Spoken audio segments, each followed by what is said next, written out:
Hello, everyone. Welcome back to Mystic Journeys with HB, Derek, and Nerdy here. What's up, How are you guys? guys doing tonight? Doing awesome for a Wednesday. Doing very well, Sweet, thank you. How man. you doing? Good to hear.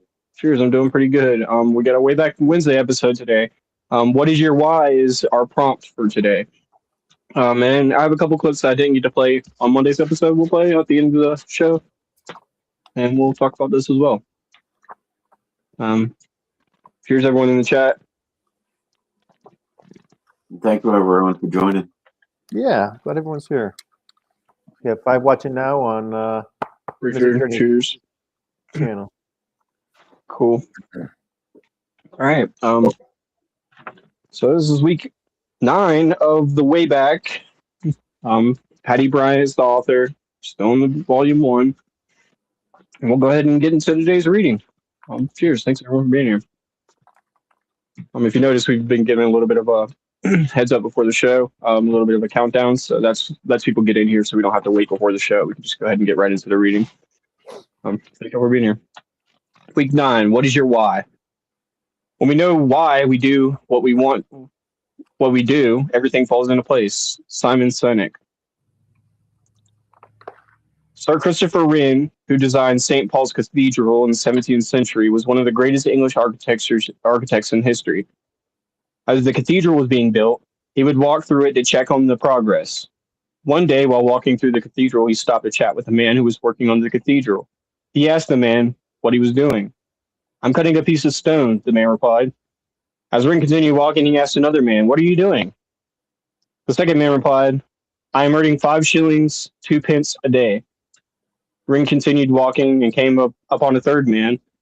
He posed the same question. The man replied, "I am helping Sir Christopher Wren build a beautiful cathedral."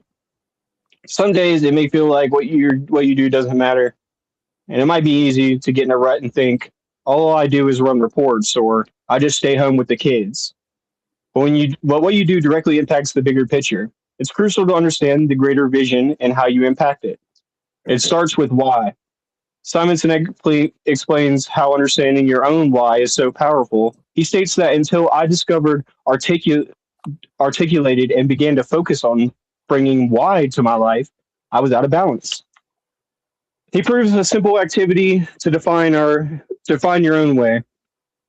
It's 2 small fill in the blank lines, but oh so powerful.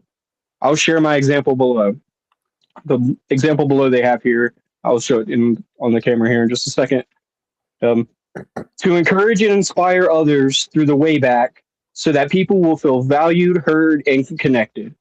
Your contribution is to encourage and inspire others through the WayBack, but your impact is that so people will feel valued, heard, and connected. The prompt today is, what is your why? Can you throw me up on full screen here, Nerdy, by chance? Let's see. There we go. There she goes. Thank you, sir.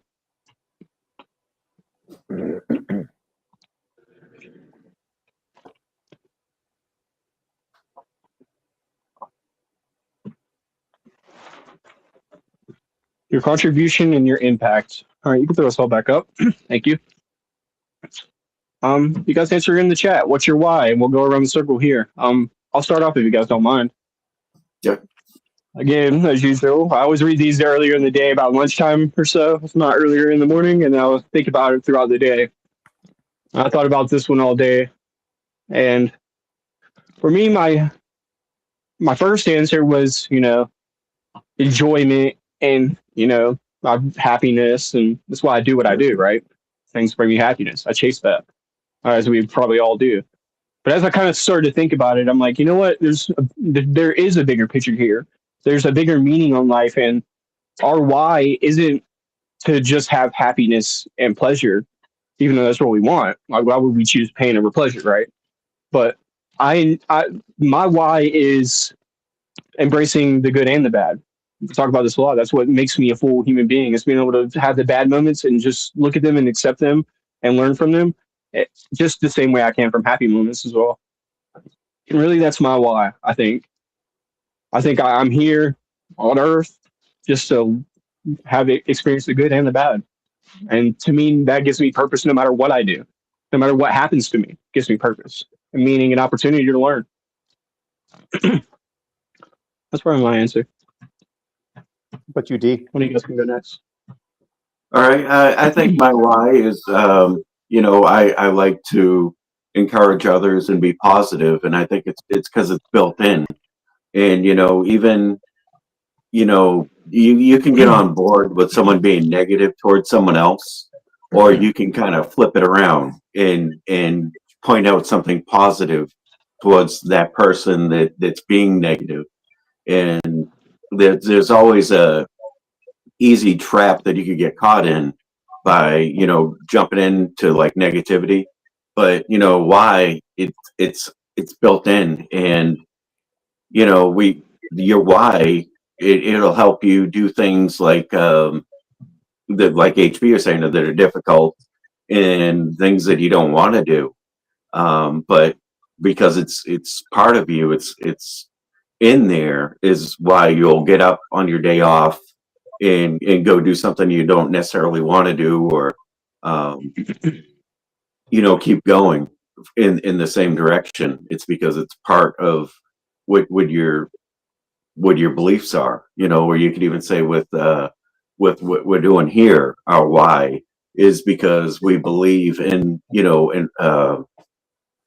helping people with the mushroom medicine, and redefining religion themselves versus being stuck in a trap of just one category.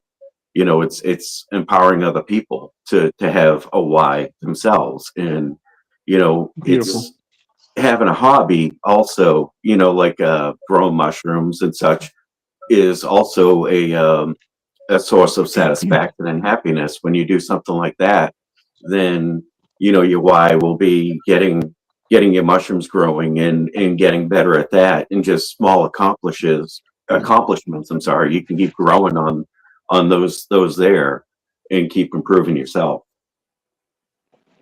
Well said, man. Thank you.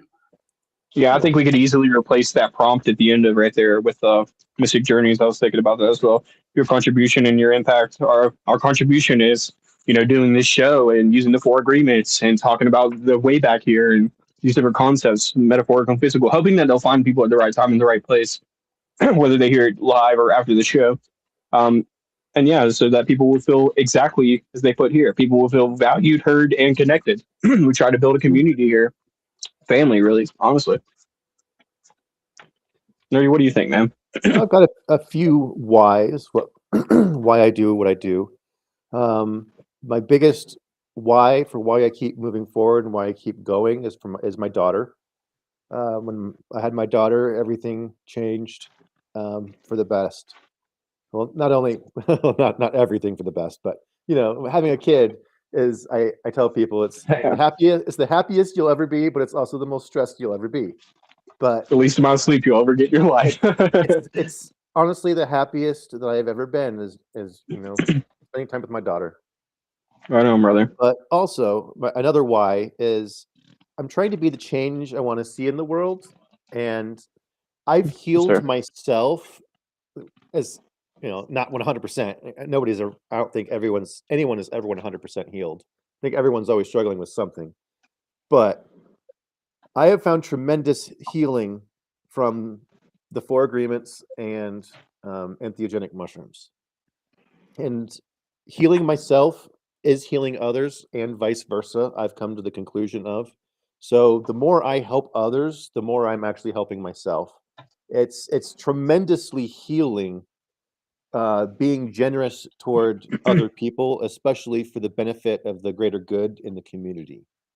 And it I it really, really helps me know that I'm actually doing something good with my life, and I'm not just chasing the dollar. Anyone that's known me for these past 4 years, they know that I'm not chasing the dollar. I do almost everything I do at my own expense. Yes, sir. Um, and time isn't cheap, but that's what I've got. Love it.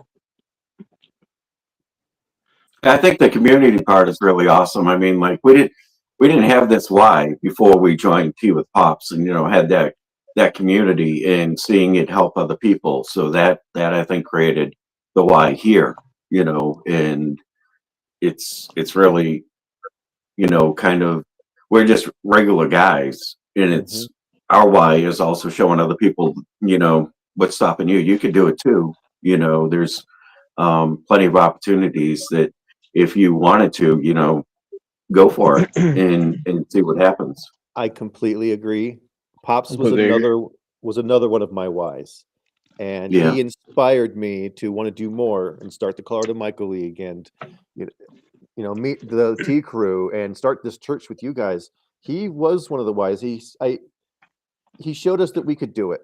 Right. And it's like, it's like he keeps telling us, like, he's like, I'm just a guy, just be the giraffe. You just got to be the giraffe that's willing to stick your neck out for others. And he inspired me, and I know he inspired you guys too. You're so Absolutely spot on with that. Stay tuned for what's a nerdy's can, you guys. Coming up here later on at the end of the show. Well, towards the end of the show anyway.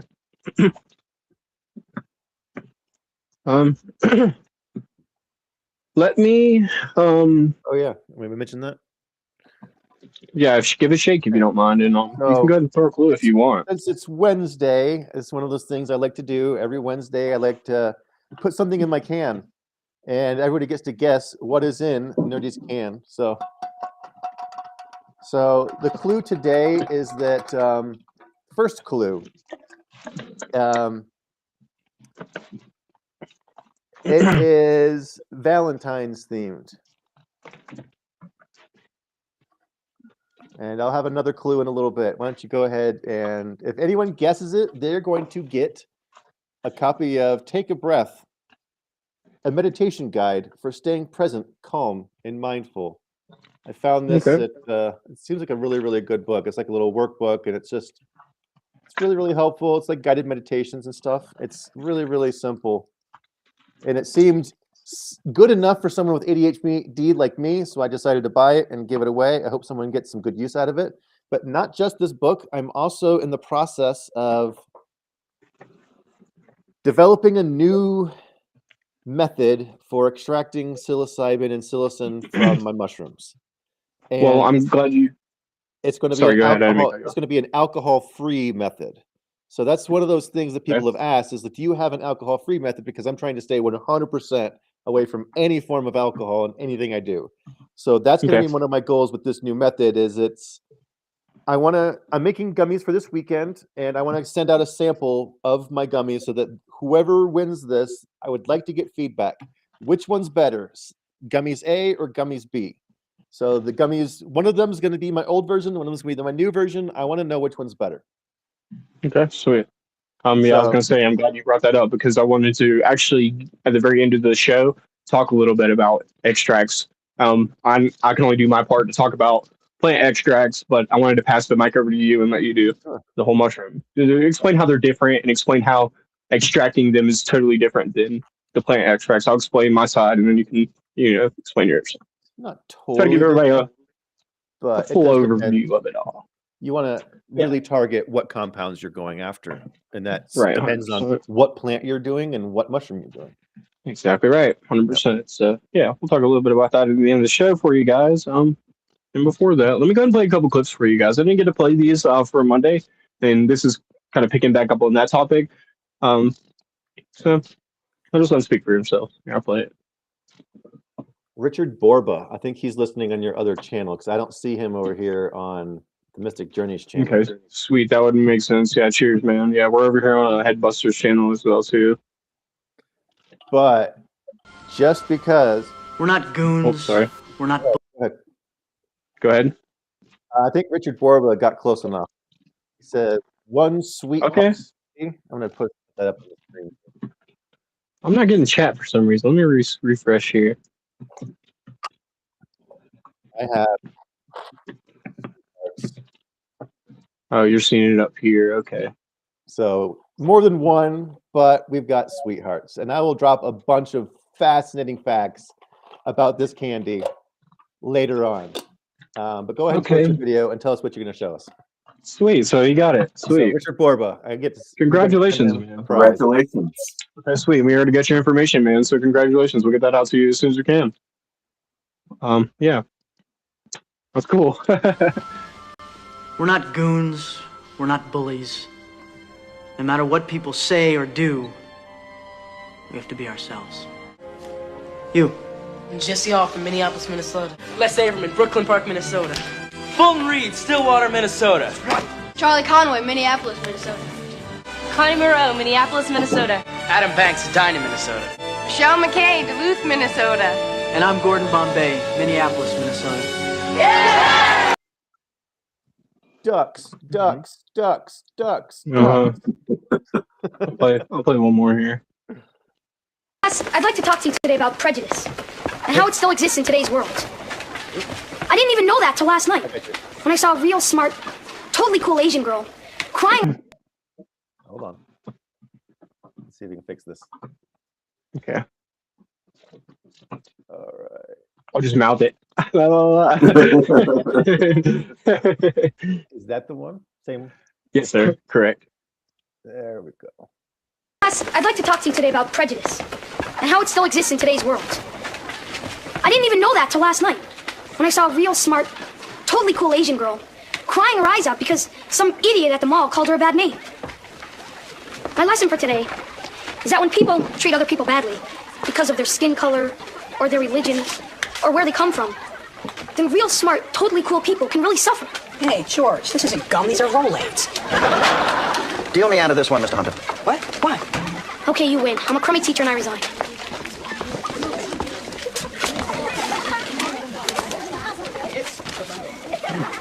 Hey, son. Before your mother got married, what was her name again? Cordini. Cordini. So that would make you a wop, right?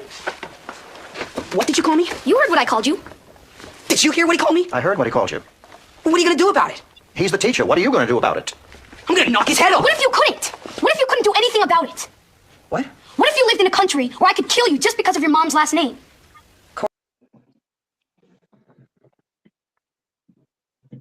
Good old boy. All right, that kind of, yeah, both of those videos kind of pick up on what we were talking about on Monday because, being a bigger person sometimes is choosing kindness. Sometimes we want to act out of hatred and rage because somebody says something to us that we don't like or they have a different point of view that we don't like. Yeah. And I have one more clip. I'll get that pulled up here in a minute. I'm gonna let you guys just chat for just a second here while I do. So some this one I'll fun play off my facts. phone. If you have a moment, I'm gonna pull up some fun facts about sweethearts. I was gonna actually ask you that. What was your other clues that you didn't get to? Another clue was that the name before they were what they are now is Cockles. No way. They were called Weird name. before they were called. And How they were shaped, hilarious. and the cockles were shaped like clams. Okay. So they were hollow on the inside, and the messages were on paper, and they were printed. So you'd break them open like a fortune cookie. Wow. So I say, bring back the cockles. I want to see these things for Valentine's Day. Can you pull up a picture for us? I can't find any, but I know how to make them. Huh. I have made Altoids before, which is the same thing. The brand that makes these things and have always made them pretty much is the New England Confectionery Company, also known as Necco. But it's basically just pastillage. Okay. It's a type of frosting that hardens into like a lozenge. Okay. So in order to make the cockle, I would just need a clam-shaped mold, and I need to make 2 halves, and then make them separately, let them dry. And then I just have to paste it together with some royal icing or something and put little messages in there. But I think it would be so cool to make some that are flavored like Sakura blossom, like the cherry blossoms. You could do like lavender. You could do like, what's that tea? Like jasmine tea, like there's jasmine. That could be cool too. But I think that'd be really, really, really neat. And also, before they started making hearts, they had interesting shapes like horseshoes and watches and baseballs. Okay. But yeah, so they have such a Who are they weird. made by now? Now I think they're made by Spangler. Let me see who makes this one. Says the original.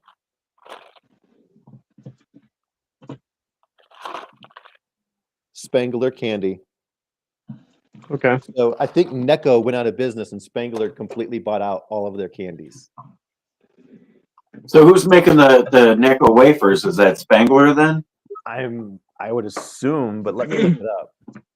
I like those wafers, and those do remind me of the little hearts, but different flavors. Those little discs. Right. So it's exactly the same thing. Yeah. They're made by Spangler now. Hmm. And I should have some candy on my shelf over here that I've made in the past. It's anise flavored Altoids. It was a special request by somebody I'd met, and they wanted me to make like a couple $100 worth, a bunch of tins of Altoids that were flavored like anise. Because he's like, you can't find them anymore. I'm like, yeah, you're right. You can't find anise flavored Altoids, so I'm gonna make some for you. And I made the tins look. It was his face. It was awesome. He loved it. Hilarious. But yeah, it's pastillage, and I've got a recipe. If anybody's interested, just reach out to me, and I will send you the recipe for conversation hearts. You can just add whatever flavor you want. Cool. Sweet, man. They are hard to cut out. They tend to stick to your cutters, but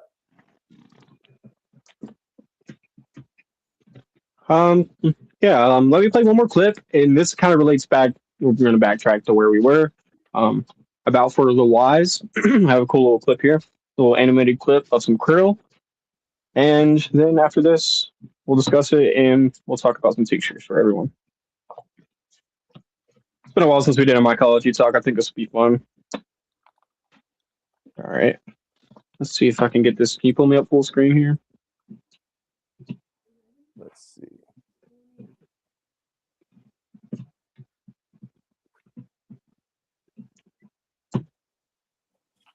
Oops. Big one. I hate it when that happens.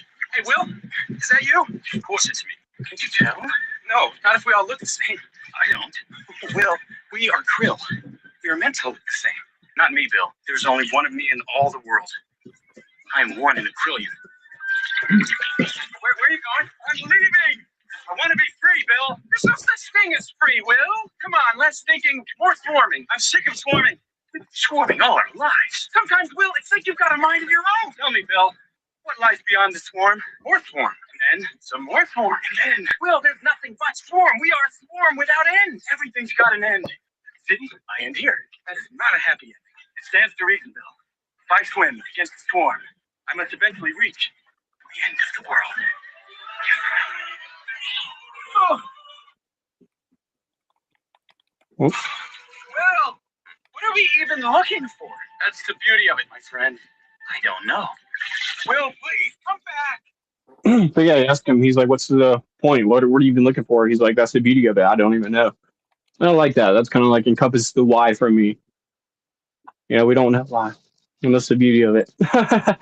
Well, yeah, it's just the magic, the wonder, the finding the joy and the peace in the hard times and the good ones too.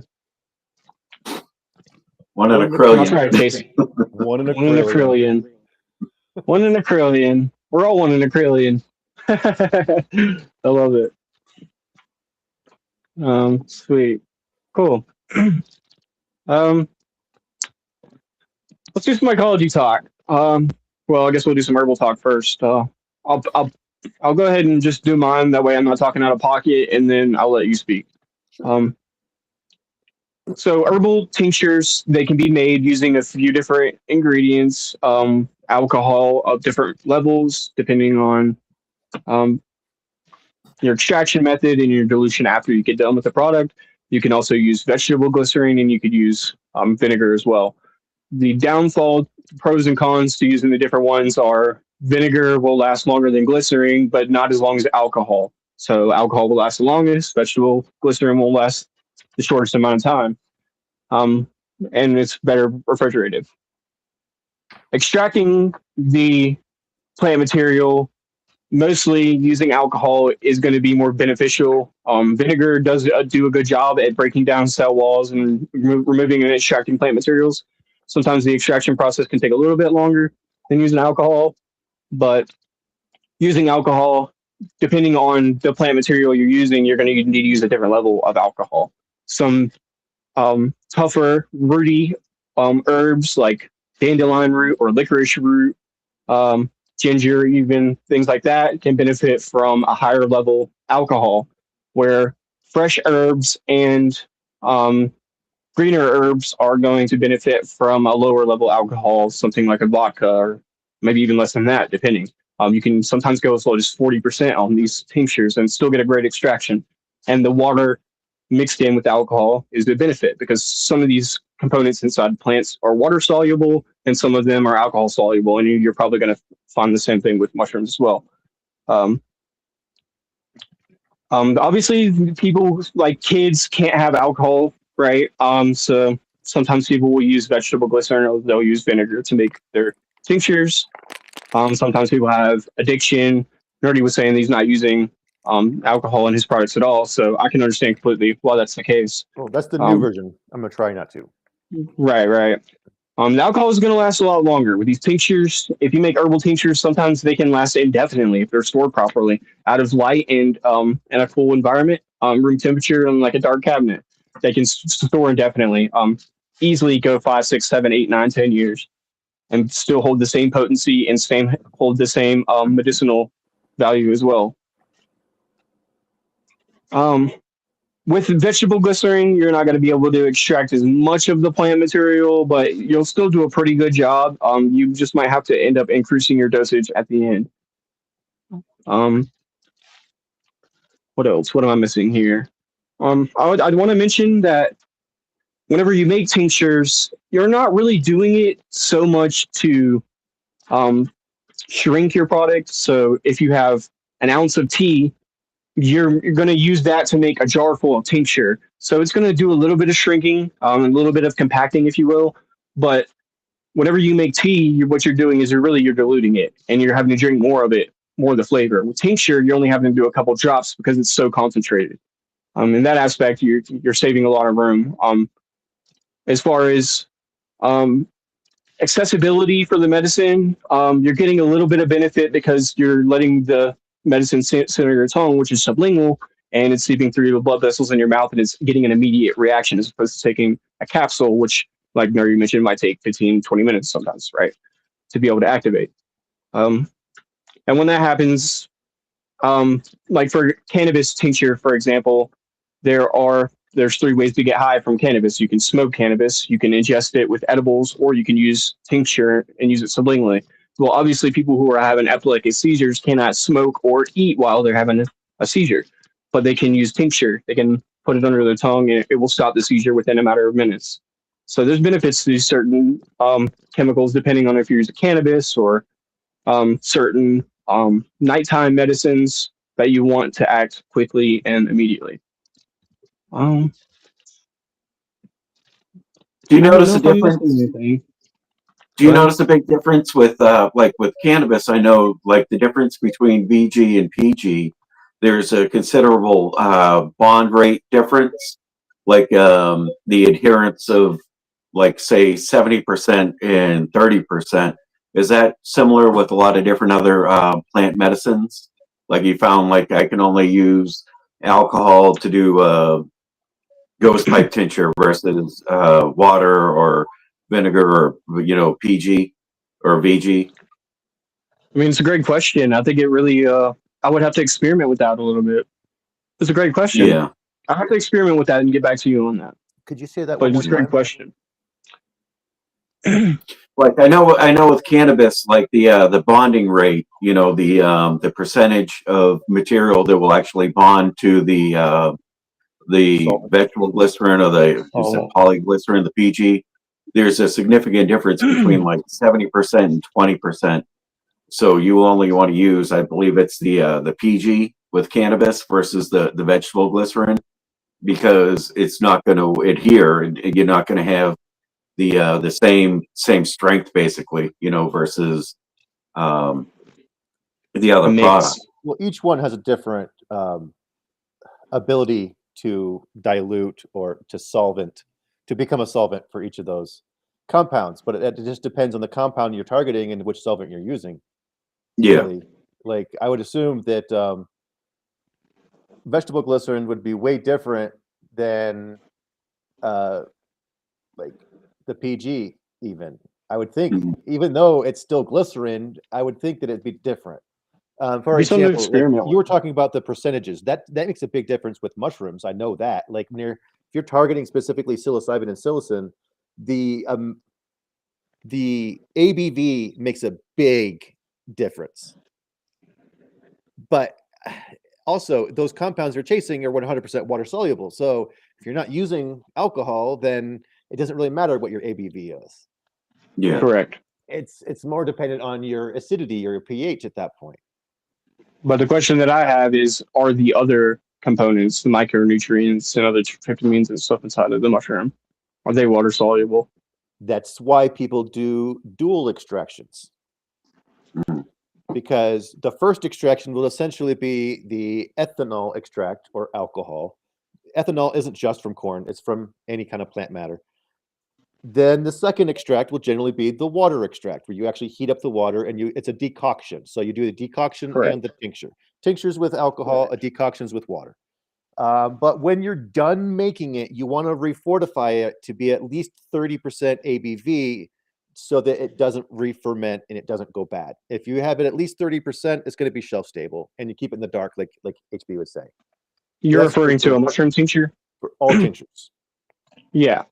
So yeah, it's the same concept because some herbs do benefit from a double extracting, but some of them are just fine with just a regular one-on-one straight alcohol extraction, depending if you use the right level of alcohol, which is why you might use a 40% to your same point because it's pulling those water soluble molecules out, but it's still keeping the alcohol in there for the preservation of it. It's both And water then and usually, alcohol at that point. yeah, So you're getting kind of definitely. best of both worlds. In my mind, you're getting the best of both worlds. But a lot of people, traditionally, they'll do them separately. But I like to do them. I like to do like 70% alcohol and call it good.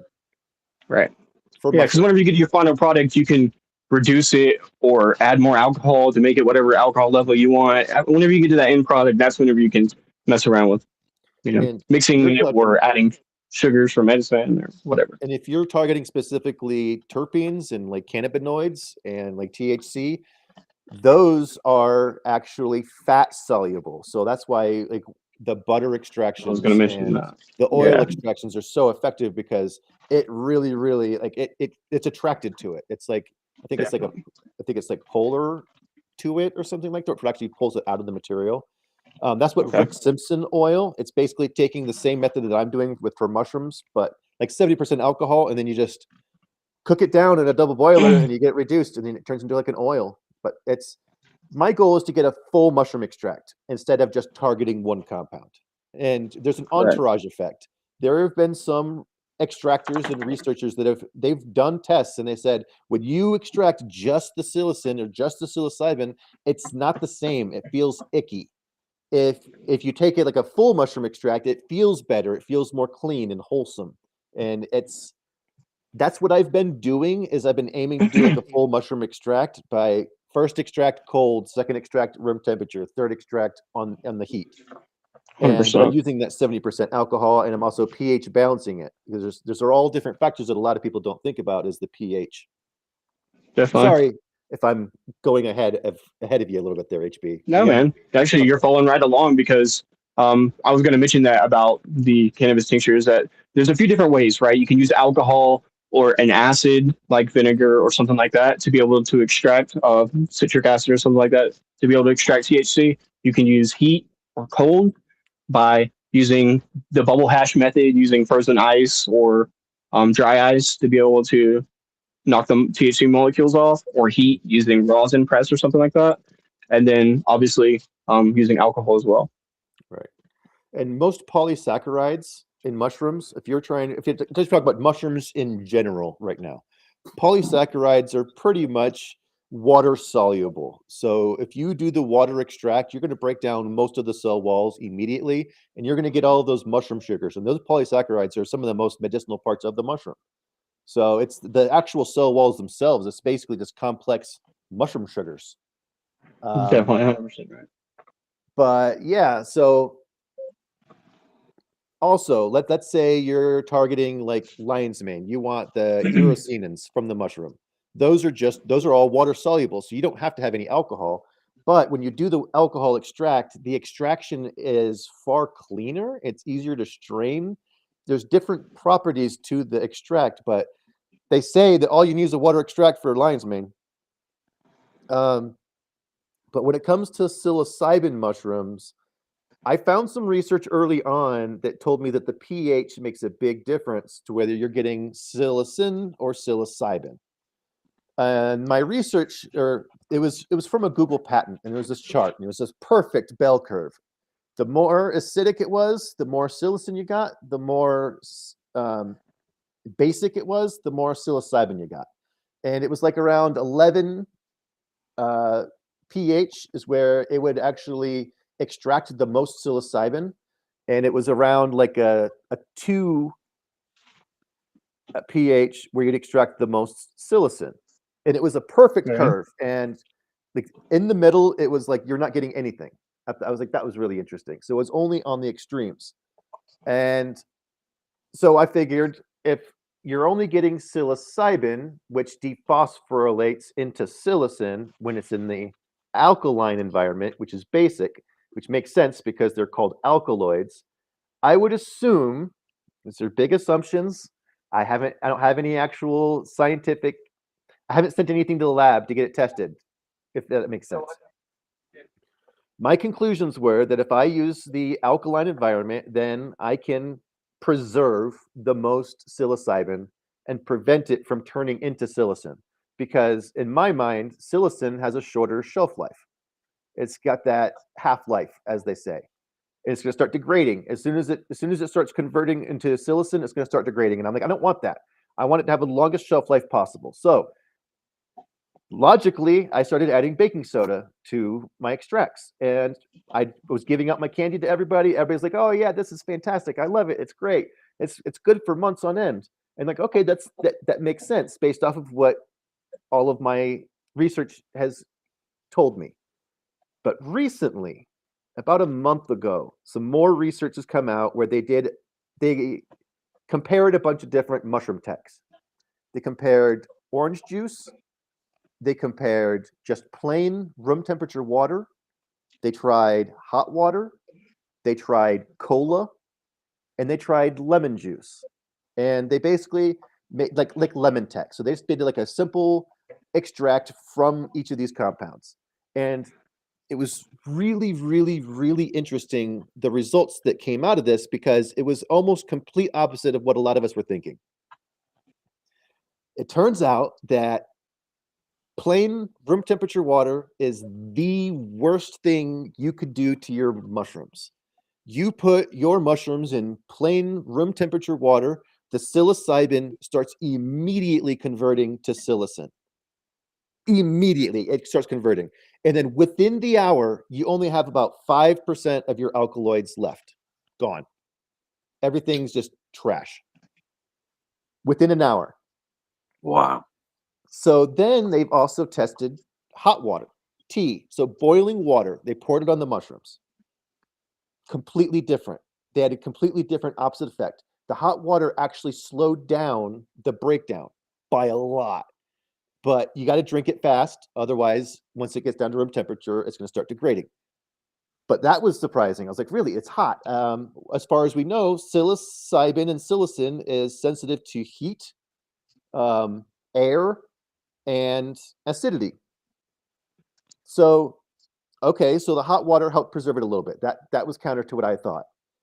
Then they tested orange juice. So orange juice, similar to water, it immediately converted the psilocybin to psilocin.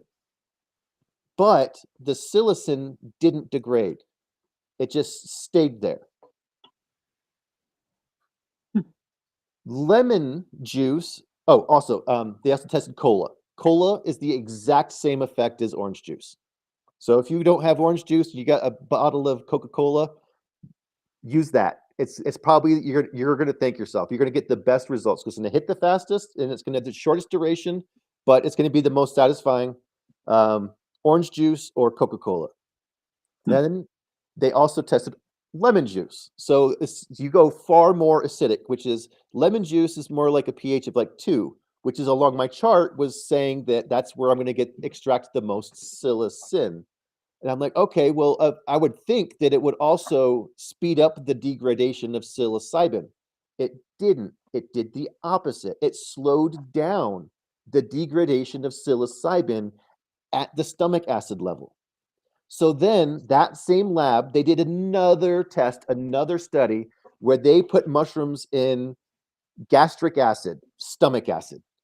And they found that basically the same conclusion that like it just slowed down the breakdown of psilocybin into psilocin and it preserved psilocin. So it's the acidic environments that's going to prevent it from degrading overall, not the alkaline. So one of my reasons why I kept digging and digging and digging, because I was having doubts about my alkaline version, because there was this one video someone sent me. It was a YouTube video where some research lab, they were testing some different ways of extracting, and they said basic environment or the highly alkaline would degrade your psilocybin. And I'm like, no, that doesn't make sense. My chart from the Google patent, that's the opposite. But then I looked at how alkaline, how basic that environment was. It was more like a 14, which is like compared to my 11. So they were off the chart, far more corrosive than I could possibly accomplish in my kitchen. And what I was doing was baking soda. The highest you could possibly reach with baking soda is a 9. So even then, I know that I never reached those extremely corrosive numbers, and I still stand by. I think that I was preserving psilocybin and not letting it break down at all. But now there's a lot of people that want the pre-broken down. They want it fully activated, psilocin ready to go. Just like with THC. Right. They want it ready to go. And so I think I can do that just by basically taking distilled water, using a vacuum to suck out all the air, and then adding an acid to pH balance it down to a 3. My goal is to make it close to like orange juice and then evaporate it so it will get more acidic. So it will preserve it for longer periods and I'll be able to concentrate it a little bit. So that's my new plan. My new plan is I've got some tartaric acid and I've got some citric acid. Tartaric acid I think is going to be the one because it's far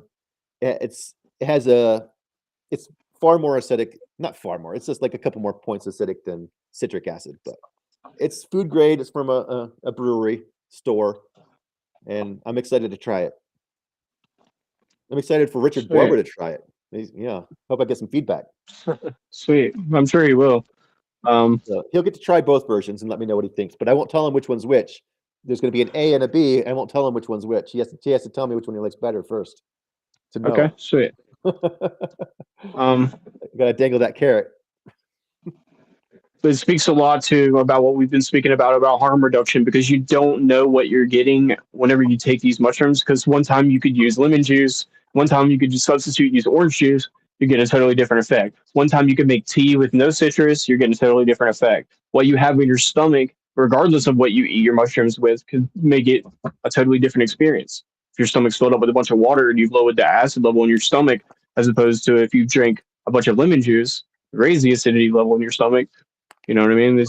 Your experience is going to be totally different. And just like you mentioned, if within an hour there's only 5% psilocybin left, active components, you can make tea, leave it there for 20 or 30 minutes, and then your mushrooms are half as strong. So you have that experience thinking that, oh, I put 1 gram of mushrooms in this tea and got this experience. So let me just eat 1 gram of mushrooms, but you're not getting the same psilocybin content. It's varying so much.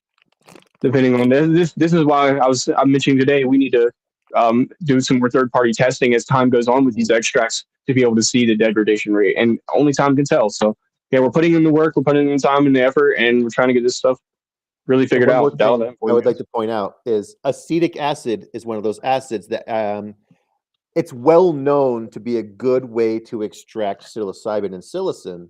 And it's funny because it's one of those acids, and I'm like that was counter to what I was previously thinking.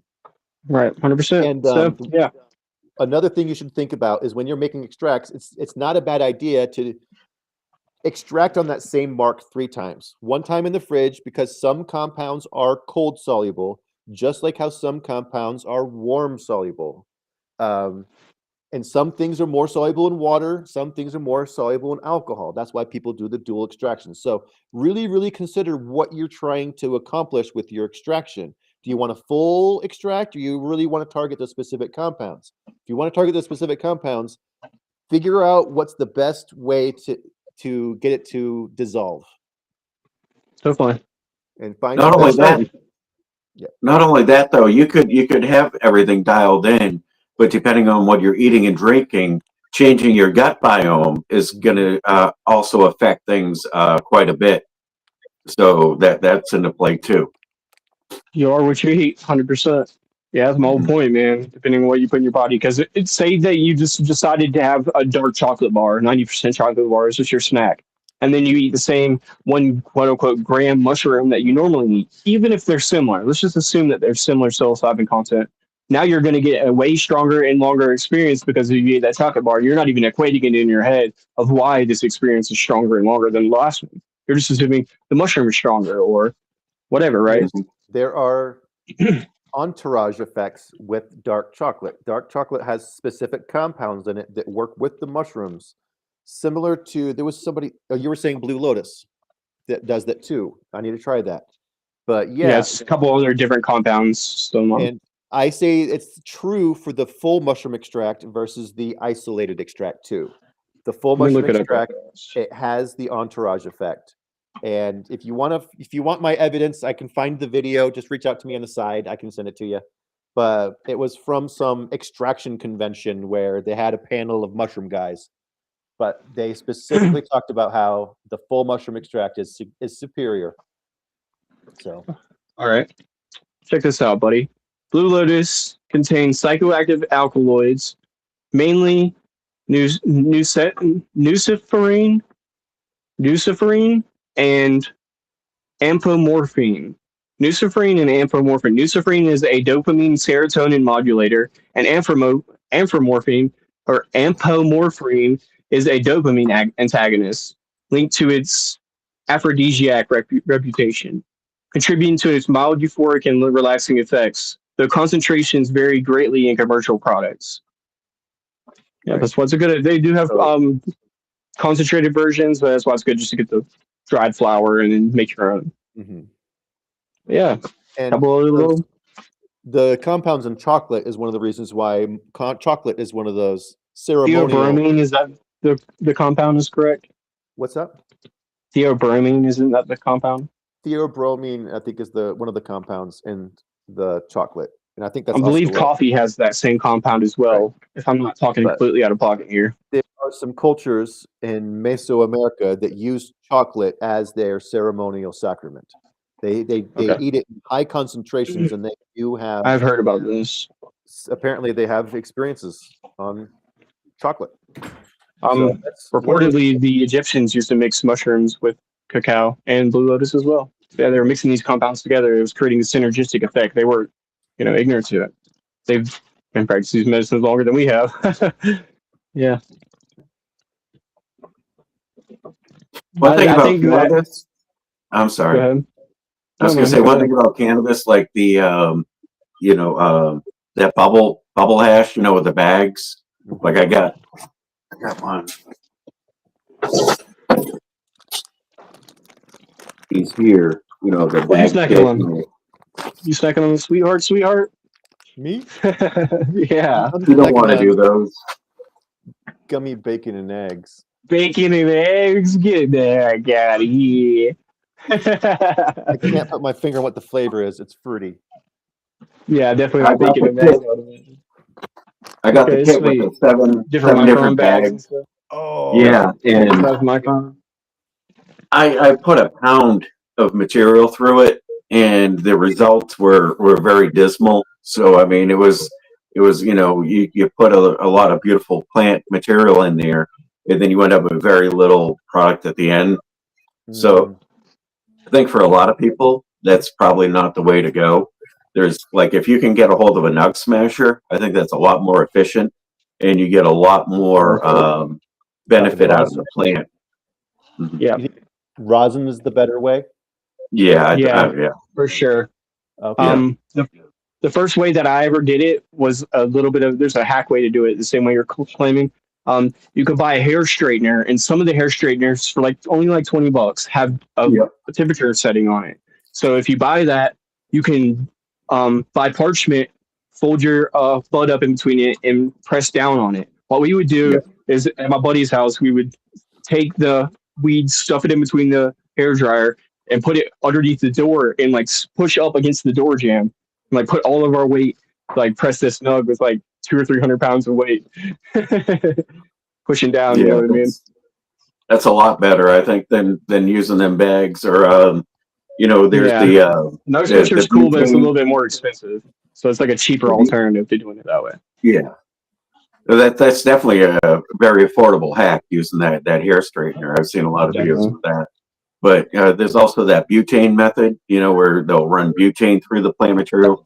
I mean, that works, but I think I've gotten headaches from that before, just because maybe the leftover material in there from the butane, but also the safety factor. Like, there's been people that have blown themselves up, messing with that butane. So I don't really like that butane extract, but like the nug smasher or the hair straightener, like HB saying, I think is much more effective, and you get a lot more of the benefits from the material. That's because you get all the other terpenes and this is for you, dude. This is Sue Ellis mushroom seasoning. I got to send this out to you, or Derek. I gave Nerdy his already. Have you tried it yet, buddy? Not yet. It's sitting over there. Soon. What you thinking about doing with it? I'm gonna put it on some ramen. That's what I would recommend. I regularly just doctor up my ramen every single time, and I like to use that as maybe the base seasoning. Sweet, man. I think you'll love it. Let me know if you have any critiques or anything. Yeah, it smells amazing. The mushrooms do a lot of the heavy lifting. It's really a simple recipe. If you guys want the recipe for this Wild Willis mushroom seasoning, it's over on the Mystics channel. So check that out on the YouTube channel. I actually mentioned before we get out of here, we're doing a promotion right now. We're giving away a free chocolate bar, 5-gram chocolate bar with our membership subscription on mysticjourneyschurch.org. You have to be able to be 21 plus, and you have to be able to pass a background screening. We'll ask you guys a couple questions just to make sure everything's good psychologically and as far as addictions and stuff like that. And then if you guys pass the background screening, it's a free chocolate bar for every membership. The membership comes with one-on-one spiritual services, as well as mycology help, and it also comes with supplemental guidance and counseling for mushrooms. And it could, depending on your needs, it could also come with supplements as well.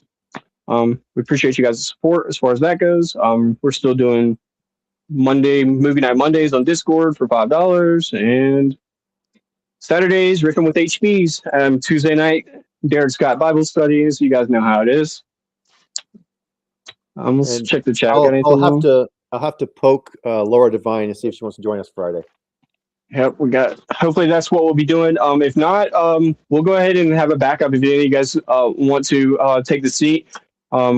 Either this Friday if Laura doesn't show up, or next Friday if everything goes according to plan. So yeah, Fridays are our days for friends. Magic David came on last week. It was a great episode. We'll get him back on in a couple more weeks.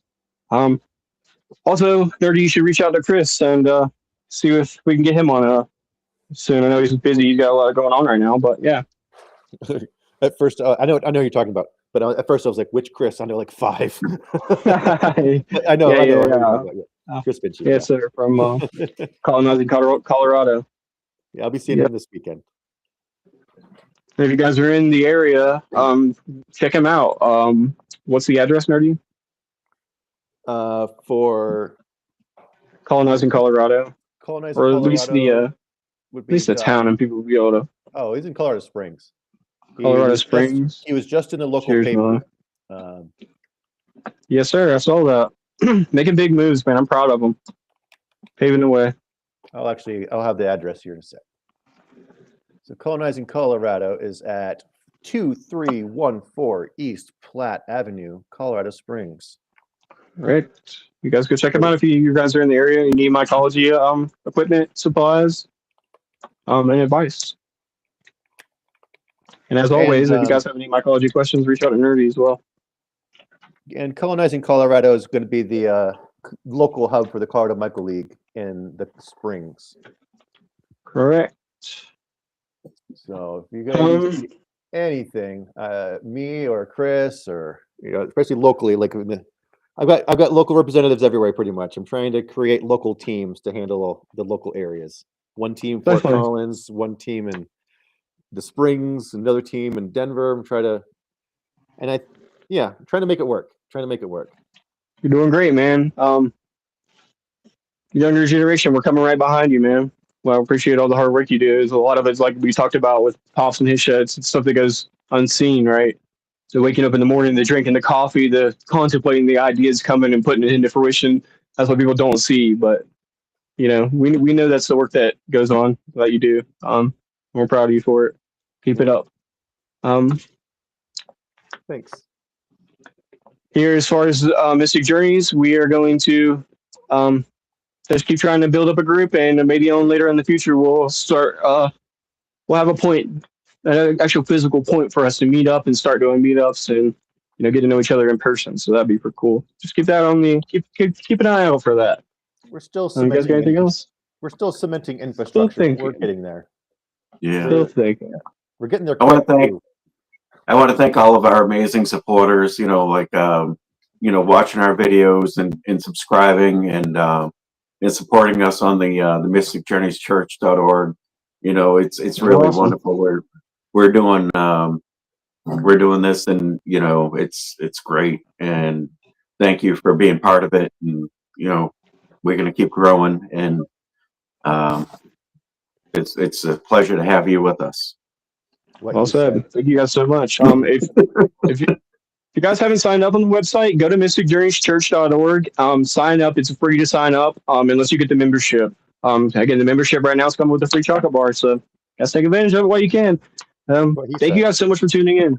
Thank you guys so much for being here. We'll catch you guys next episode on our Fringe Friday. And we have an open topic, so we'll surprise you with what it is when we get there. So thank you guys so much, and have a great rest of your night. Thanks for tuning in. Later, everybody. Have a great night. Bye. Stay warm.